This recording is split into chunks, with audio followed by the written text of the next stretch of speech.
ಮದುವೆ ಅಂದರೆ ಪ್ರೀತಿ, ನಂಬಿಕೆ, ಜವಾಬ್ದಾರಿಗಳೊಂದಿಗೆ ಸಾಮಾಜಿಕ ಕಾನೂನುಬದ್ಧವಾಗಿ ಒಂದಾಗುವಂತಹ ಒಂದು ಪವಿತ್ರ ಸಂಬಂಧ. ಆದರೆ ಕೆಲವರಿಗೆ ಮದುವೆ ಅಂದರೆ ಬಿಸ್ನೆಸ್ ಆಗಿಬಿಟ್ಟಿದೆ. ಹಾಗಾಗಿ ಮದುವೆ ಆಗುವಂತಹ ಯುವಕರೇ ಹುಷಾರ್ ಹುಷಾರ್ ಹುಷಾರ್. ನೀವೇನಾದರೂ ಮದುವೆ ಆಗಬೇಕು ಅಂತ ಇದ್ದರೆ ಸಾಕಷ್ಟು ಹಿಂದೆ ಮುಂದೆ ಯೋಚನೆ ಮಾಡಿ ಹೆಜ್ಜೆ ಇಡಿ. ಇದು ಮ್ಯಾಟ್ರಿಮೋನಿಯಲ್ಲಿ ವಧು ಹುಡುಕೋರು ನೋಡಲೇಬೇಕಾದಂತಹ ಸ್ಟೋರಿ. ಟಿ ದಾಸರಹಳ್ಳಿ ಮೂಲದ 29 ವರ್ಷದ ಯುವಕನಿಗೆ ಮಹಾ ಮೋಸ ಆಗಿದೆ. ವಧು ಹುಡುಕ್ತಾ ಇದ್ದ ಯುವಕನಿಗೆ 21,22,000 ರೂಪಾಯಿ ಪಂಗನಾಮ ಹಾಕಿದ್ದಾಳೆ ಒಬ್ಬಳು ಯುವತಿ. ಟಿ ದಾಸರಹಳ್ಳಿ ಮೂಲದ 29 ವರ್ಷದ ಯುವಕನಿಗೆ ಆಗಿರುವ ಮಹಾಮೋಸ. ವಧು ಹುಡುಕ್ತಾ ಇದ್ದ ಯುವಕನಿಗೆ 21,22,000 ರೂಪಾಯಿಯನ್ನು ಯುವತಿಯೊಬ್ಬಳು ವಂಚಿಸಿದ್ದಾಳೆ.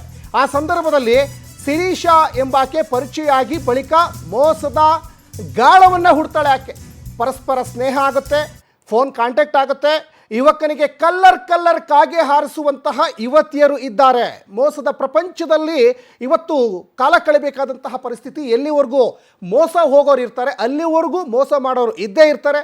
ಸದಾ ಈ ರೀತಿಯಾದಂತಹ ಪ್ರಕ್ರಿಯೆಗಳು ಬೇರೆ ಬೇರೆ ವಿಚಾರಗಳಲ್ಲೂ ನಡೀತಾ ಇರ್ತದೆ. ಆದರೂ ಕೂಡ ಈ ಮದುವೆ ವಿಚಾರದಲ್ಲಿ ಸಾಕಷ್ಟು ಹುಷಾರಾಗಿರಬೇಕಾಗ್ತದೆ. ಕ್ರಿಪ್ಟೋ ಅಪ್ಲಿಕೇಶನ್ ಡೆಕ್ಸ್ನಲ್ಲಿ ಟ್ರೇಡಿಂಗ್ ಮಾಡಲಿಕ್ಕೆ ಯುವತಿ ಆಮಿಷವನ್ನು ಒಡ್ತಾಳೆ. ಅದಾದ ನಂತರ ಕೆಲ ದಿನಗಳ ಕಾಲ ಲಾಭದ ಆಮಿಷವನ್ನು ಯುವತಿ ತೋರಿಸ್ತಾಳೆ. ನಂತರ ಹಣ ಡ್ರಾ ಮಾಡಲಿಕ್ಕೆ ಕಮಿಷನ್ ಕಟ್ಟಬೇಕು ಅಂತ ಸೂಚನೆ ಕೊಡ್ತಾಳೆ. ಹಂತ ಹಂತವಾಗಿ 21,22,000 ರೂಪಾಯಿ ಹಣ ಹಾಕಿಸ್ಕೊಂಡು ವಂಚನೆ ಮಾಡಿದ್ದಾರೆ.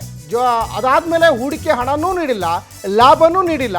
ಈಗ ಮೋಸ ಹೋದ ವಿಚಾರ ತಿಳಿದು ಯುವಕ ಕಂಗಾಲಾಗಿದ್ದಾನೆ. ಕೊನೆಗೆ ಪೊಲೀಸ್ ಠಾಣೆಗೆ ಕಂಪ್ಲೇಂಟ್ ಕೊಟ್ಟಿದ್ದಾನೆ.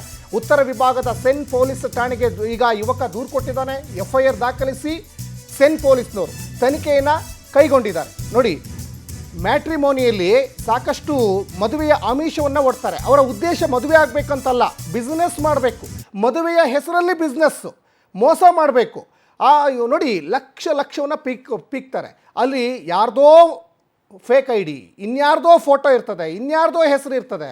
ಆದರೆ ಯುವಕರು ಪಾಪ ಮದುವೆ ಆಗಬೇಕು, ಒಂದು ಸಾಮಾಜಿಕ ಪವಿತ್ರವಾದಂತಹ ಬಂಧನಕ್ಕೆ ನಾವು ಕೂಡ ಒಳಗಾಗಬೇಕು ಅಂತ ಸಾಕಷ್ಟು ಜನ ನಂಬ್ತಾರೆ. ಅದರಲ್ಲಿ ಎಷ್ಟೋ ಹುಡುಗಿಯರ ಫೋಟೋ ಇರ್ತದೆ, ಅವರು ಹುಡುಗಿಯರೇ ಆಗಿರಲ್ಲ.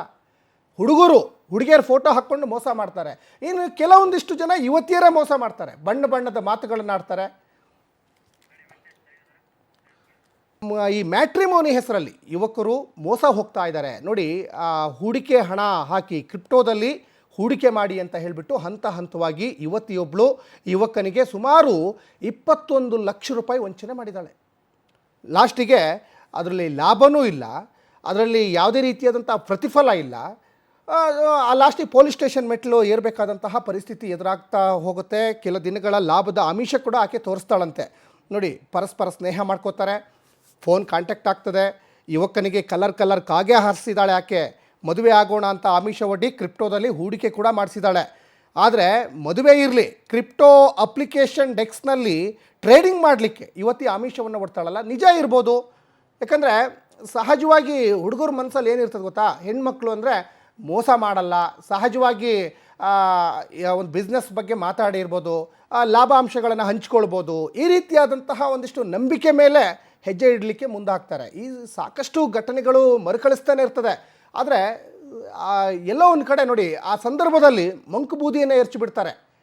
ಆ ಹಣ ಕಟ್ಟುವಂಥ ಸಂದರ್ಭದಲ್ಲಿ ಸಾಕಷ್ಟು ಮಂಕು ಬೂದಿಯನ್ನು ಎರಚಿಬಿಟ್ಟು ಹಣ ಕಟ್ಟಿಸ್ಕೊಳ್ಬಿಡ್ತಾರೆ.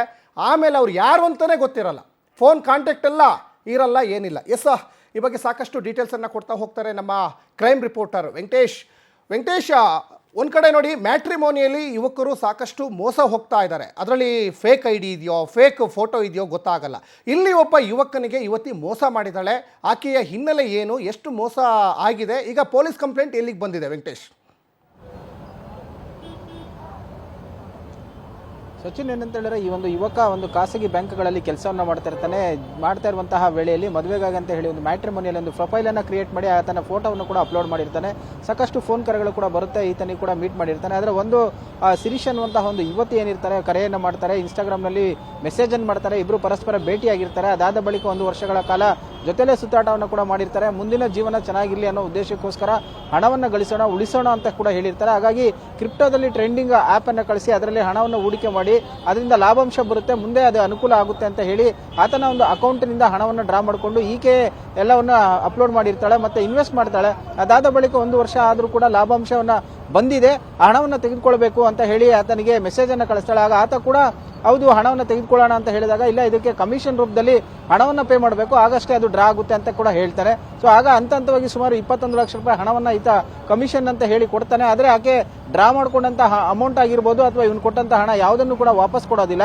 ಸಹಜವಾಗಿ ಆತನಿಗೆ ಡೌಟ್ ಬಂದು ಪರಿಶೀಲನೆ ಮಾಡಿ ವಿಚಾರಣೆ ಅಂತ ಸಂದರ್ಭದಲ್ಲಿ ಆತ ಫೋನ್ ಅನ್ನು ರಿಸೀವ್ ಮಾಡಲ್ಲ, ಇವನ ಕಾಂಟ್ಯಾಕ್ಟ್ಗೂ ಸಿಗಲ್ಲ. ಆಗ ನಾನು ಮೋಸ ಹೋಗಿದ್ದೀನಿ ಅಂತ ಹೇಳಿ ಗೊತ್ತಾಗುತ್ತೆ. ಆಗ ಹೋಗಿ ಆತ ಒಂದು ದೂರನ್ನು ಕೊಡ್ತಾನೆ. ದೂರಿನ ಆಧಾರದ ಮೇಲೆ ಈಗ FIR ದಾಖಲಾಗಿದೆ.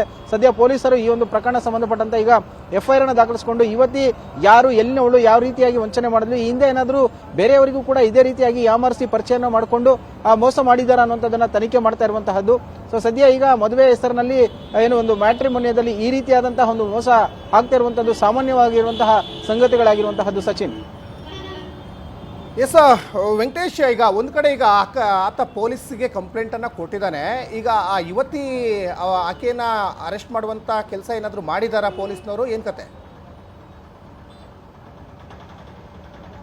ಸಚಿನ್, ಈಗಾಗಲೇ ಏನು ಒಂದು ಕಾಂಟ್ಯಾಕ್ಟ್ ನಂಬರ್ ಏನಿದೆ ಮತ್ತು ಆಕೆಯ ಹಿನ್ನೆಲೆಯನ್ನು ಕೂಡ ತಿಳಿದುಕೊಂಡಿದ್ದಾರೆ. ಆಕೆಗೂ ಕೂಡ ಹುಡುಕಾಟವನ್ನು ಮಾಡ್ತಾ ಇದ್ದಾರೆ. ಆಕೆಯನ್ನು ಕರೆಸಿ ವಿಚಾರಣೆ ಮಾಡುವಂತ ಕೆಲಸವನ್ನು ಕೂಡ ಮಾಡ್ತಾರೆ. ಅದಾದ ಬಳಿಕ ಆಕೆಯಿಂದ ಹೇಳಿಕೆಗಳನ್ನು ಕೂಡ ಪಡೆದುಕೊಳ್ತಾರೆ. ಅಂದ್ರೆ ಈತ ಹೇಳ್ತಾ ಇರುವಂತದ್ದು ಎಷ್ಟರ ಮಟ್ಟಿಗೆ ನಿಜ ಅನ್ನೋದನ್ನು ಕೂಡ ಎರಡೂ ಕಡೆ ಒಂದು ಪರಿಶೀಲನೆ ಮಾಡ್ತಾರೆ. ಸದ್ಯ FIR ದಾಖಲಾಗಿರೋ ಹಿನ್ನೆಲೆಯಲ್ಲಿ ಆಕೆಯನ್ನು ಕೂಡ ವಶಕ್ಕೆ ಪಡೆಯುವ ಸಾಧ್ಯತೆ ಇರುವಂತಹದ್ದು. ಸದ್ಯ ಆಕೆ ಎಲ್ಲಿದ್ದಾರೆ ಏನು ಅನ್ನೋದ್ರ ಬಗ್ಗೆ ಪೊಲೀಸರಿಗೆ ಇನ್ನೂ ಮಾಹಿತಿ ಸಿಗ್ತಾ ಇಲ್ಲ. ಆಕೆಯನ್ನು ಕೂಡ ಹುಡುಕಾಟ ಮಾಡ್ತಾ ಇರುವಂತದ್ದು. ಸಚಿನ್, ಧನ್ಯವಾದ ವೆಂಕಟೇಶ್ ತಮ್ಮೆಲ್ಲ ಡೀಟೇಲ್ಸ್ಗಾಗಿ.